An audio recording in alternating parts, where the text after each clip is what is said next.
حاضرین اہل سنت والجماعت، السلام علیکم ورحمۃ اللہ۔ الحمدللہ رب العالمین والصلاة والسلام علی سید المرسلین،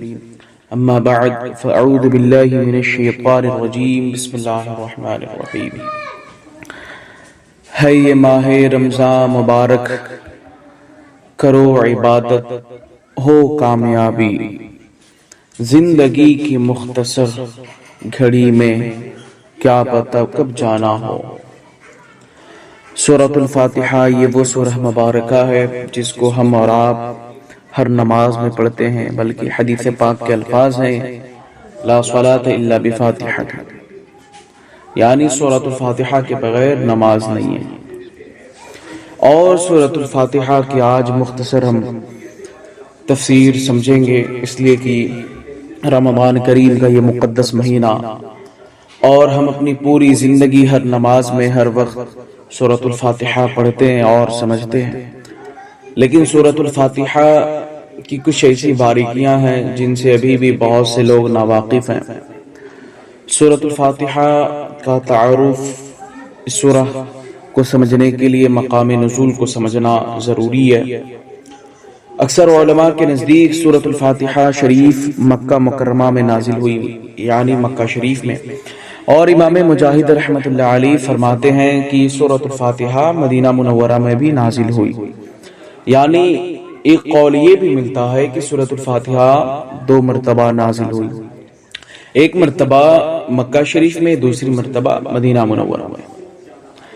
یہ وہ سورہ مبارکہ، اس میں صرف اور صرف 7 آیتیں ہیں۔ الحمدللہ رب العالمین الرحمن الرحیم مالک یوم الدین ایاک نعبد و ایاک نستعین اہدنا الصراط المستقیم صراط الذین انعمت علیہم غیر المغضوب علیہم ولا الضالین۔ ٹوٹل 7 آیتیں مبارکہ ہیں، اور سورہ فاتحہ شریف کے اسماء جو ہیں، یعنی اس کی بہت سارے نام ہیں، غالباً 12 سے بھی زائد۔ اب آپ سوچیں کہ یہ سورہ مبارکہ کے 12 سے پلس زائد نام ہیں، اور تمام نام کے الگ الگ فضیلت ہے، برکت ہے، لیکن ایک قول کے مطابق اس کے 15 مشہور اسماء یہ ہیں۔ سورہ فاتحہ شریف قرآن پاک کی تلاوت شروع کی جاتی ہے، اور اسی سورہ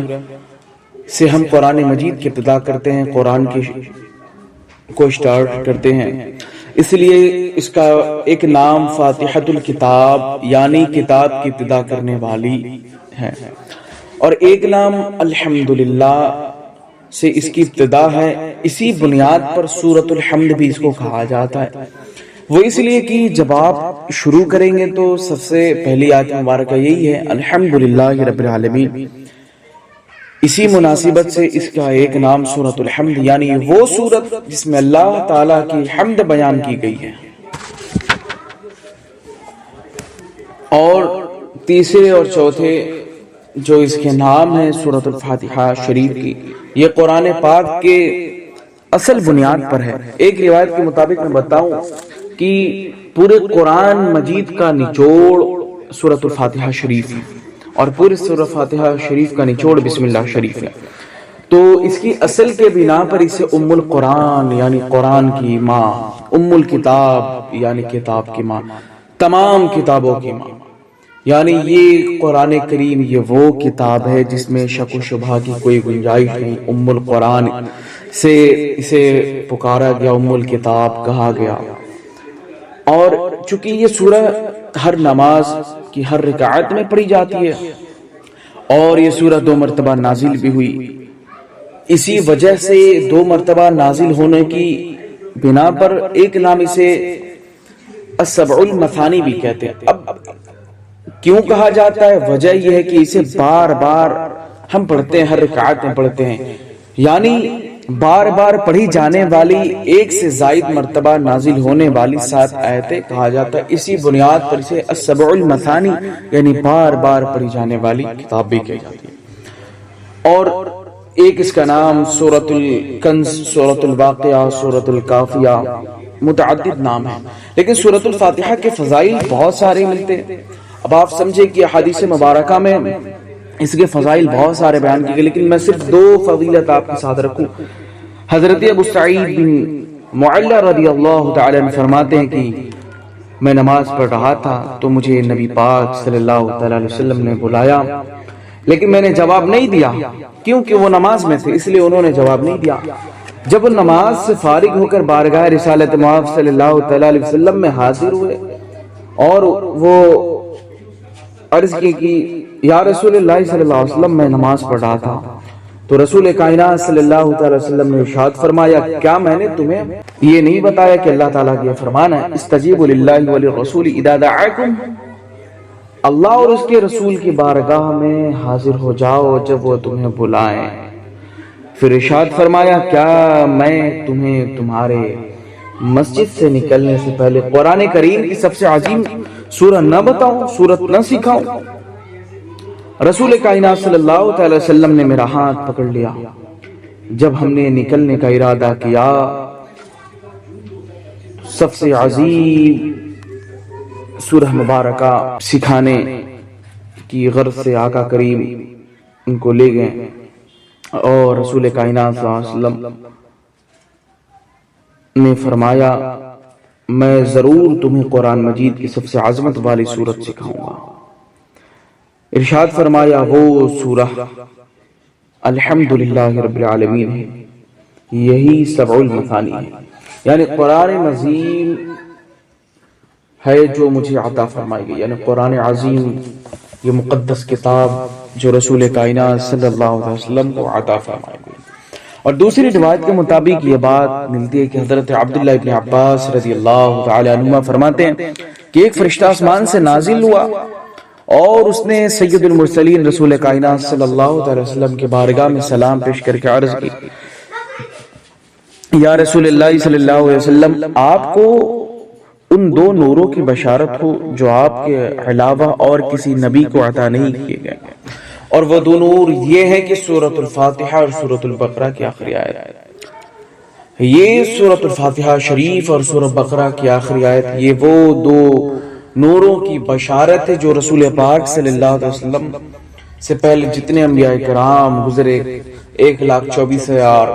تقریباً 2,24,000 جتنے بھی انبیاء کرام والمرسلین گزرے کسی کو عطا نہیں، صرف اور صرف آخر الزمان سید الانبیاء سید المرسلین خاتم النبیین رسول اعظم صلی اللہ تعالی علیہ وسلم کو عطا ہوئی۔ اور ایک روایت اور ملتی حضرت ابی بن کعب رضی اللہ تعالی عنہ سے روایت ہے کہ حضور پرنور صلی اللہ علیہ وسلم نے ارشاد فرمایا کہ اللہ تعالیٰ نے تورات اور انجیل میں ام القرآن کے مثل کوئی صورت نازل نہیں فرمائی، یعنی کوئی بھی صورت تورات اور انجیل میں ام القرآن قرآن کریم میں جو آیت مبارکہ ہے اس کے مثل کی کوئی بھی صورت نہ انجیل میں موجود ہے نہ تورات میں۔ اور یہی تو اللہ تعالیٰ کا چیلنج ہے کہ اللہ نے قرآن میں علی الاعلان چیلنج کیا، کوئی دنیا والے قیامت تک کے لیے چیلنج ہے کہ وہ ایک سورہ بنا کر دکھائیں، ایک آیت بنا کر دکھائیں قرآن کی مثل۔ اللہ تعالیٰ فرماتا ہے فَأْتُوا بِسُورَةٍ مِثْلِهِ، یعنی قرآن کریم کے مقابل یا اس کی سورہ یا اس کے صرف ایک آیت کے مثل کوئی بنا کر دکھائے دوسری آیت نہیں بنا سکتا، کیونکہ یہ وہ کتاب ہے جس کو نازل فرمانے والا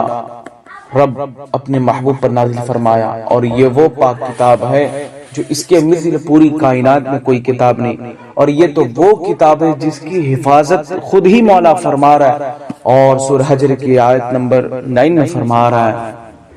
اِنَّا نَحْنُ نَزَّلْنَا الذِّكْرَ وَإِنَّا لَهُ لَحَافِظُونَ، اور بے شک ہم نے اس کتاب کو نازل فرمایا اور اس کے نگہبان ہم خود ہیں۔ مفہوم یہی ہے کہ بے شک اس کے نازل کرنے والے ہم خود اور اس کے نگہبان بھی ہم خود ہیں۔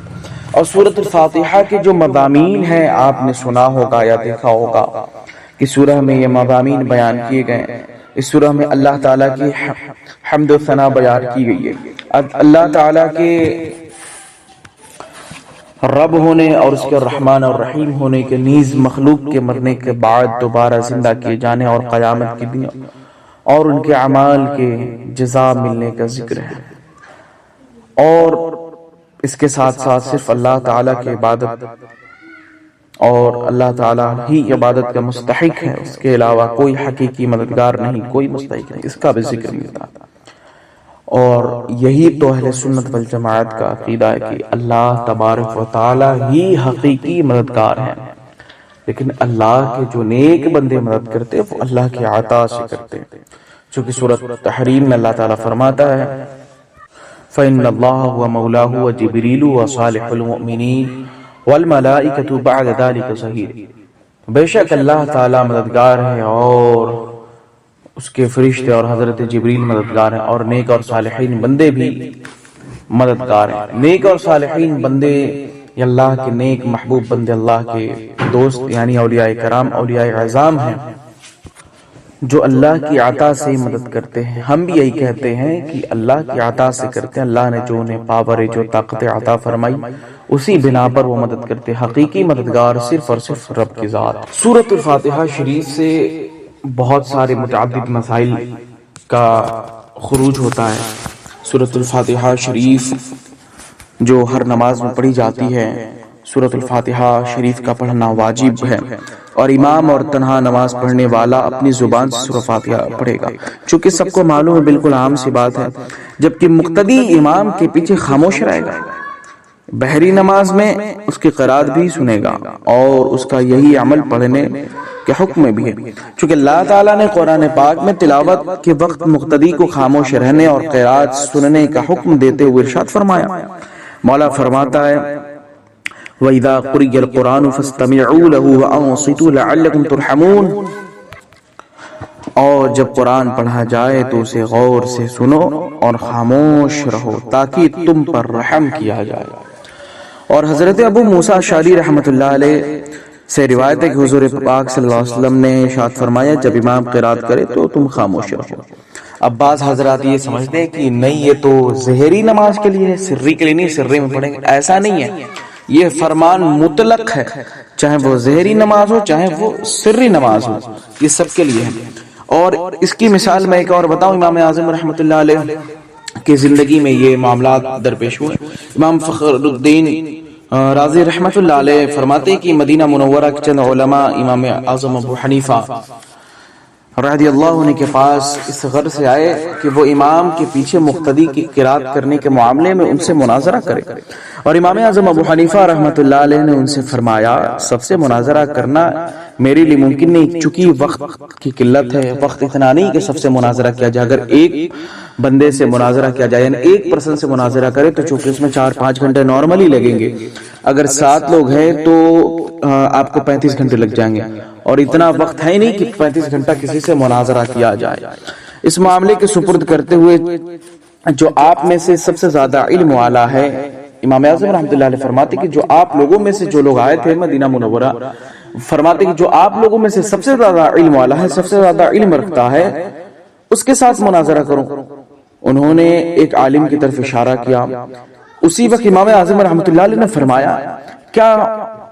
یہ تم سب سے زیادہ علم والا ہے؟ انہوں نے جواب دیا، یعنی جو لوگ آئے ہوئے تو سب نے یہ بات تسلیم کی، کہا کہ نعم، ہاں یہ سب سے زیادہ علم والا ہے اور ہماری جماعت کا ایک عالم بھی۔ امام اعظم رحمۃ اللہ علیہ فرماتے ہیں کیا میرا اس کے ساتھ مناظرہ کرنا تم سب کے ساتھ مناظرہ کرنے کی طرح ہے؟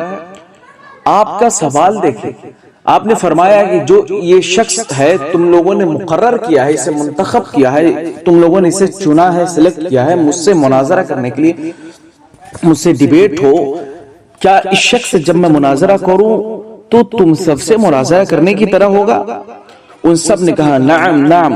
ان سب نے کہا ہاں ایسا ہی ہے، یعنی آپ ان سے مناظرہ کریں گے، اس کو ہم نے چنا ہے، تو آپ کا اس سے مناظرہ کرنا ہم سب کے ساتھ مناظرہ کرنے کے برابر ہے۔ اس کے خلاف جو دلیل قائم ہوگی کیا وہ کو تمہارے خلاف بھی دلیل قائم ہوگی؟ امام اعظم رحمۃ اللہ علیہ کے اگلے جملے پر یقیناً غور کرنے کی ضرورت ہے، قابل غور ہے۔ آپ نے فرمایا کہ جو میں دلیل قائم کروں گا اس شخص کے خلاف، کیا یہ دلیلیں